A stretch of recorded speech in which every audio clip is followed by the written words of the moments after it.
আজি উপস্থিত পূৰ্বতীয়া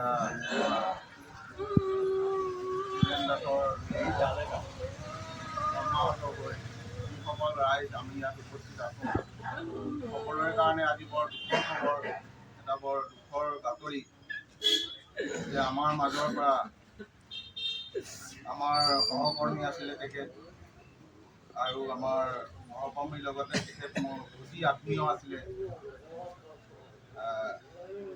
তেখেতৰ আজি বিয়োগত আমি সকলো মৰ্মাহত হৈছোঁ।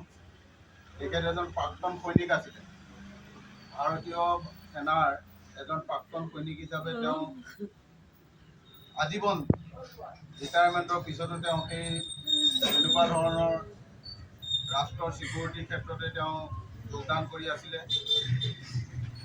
আজি তেখেতৰ আমি এইটো আকস্মিক বিয়োগ বুলি ক'ব লাগিব। তেওঁৰ মৃত্যুৰ সময় হোৱা নাছিলে, বহুত সোনকালে তেখেতে আমাক এৰি থৈ গুচি গ'ল। আজি আমি বেচেৰিয়া আঞ্চলিক ভেটাৰেন এছ'চিয়েশ্যন, শোণিতপুৰ জিলা ভেটাৰেন এছ'চিয়েশ্যন, অল আছাম ভেটাৰেন এছ'চিয়েশ্যনৰ ফালৰ পৰা আজি আমাৰ ইয়াত আমি বেচেৰিয়া আঞ্চলিকৰ সভাপতি শ্ৰীযুত গোপাল বনিয়া ডাঙৰীয়া আৰু মই নিজে ইয়াৰ ছেক্ৰেটাৰী হওঁ।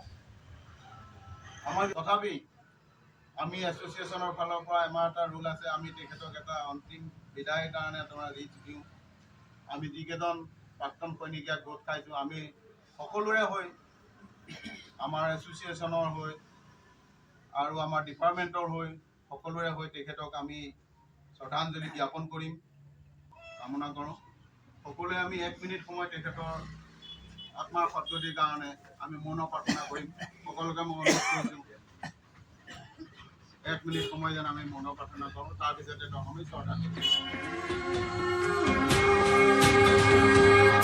সময়ো যেন থমকি ৰয় ওলা চকু জুৰি উৰিষ্যাৰ তুমি, ওলা চকু জুৰি উৰিষ্যাৰ তুমি।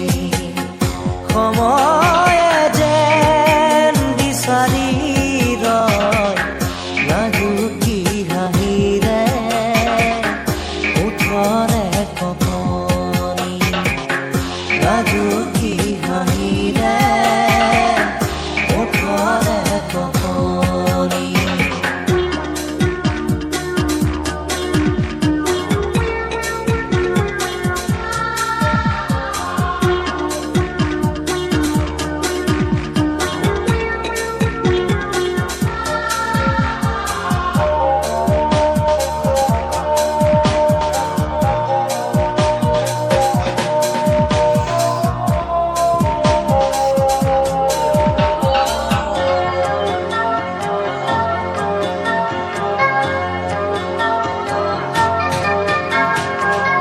খবৰ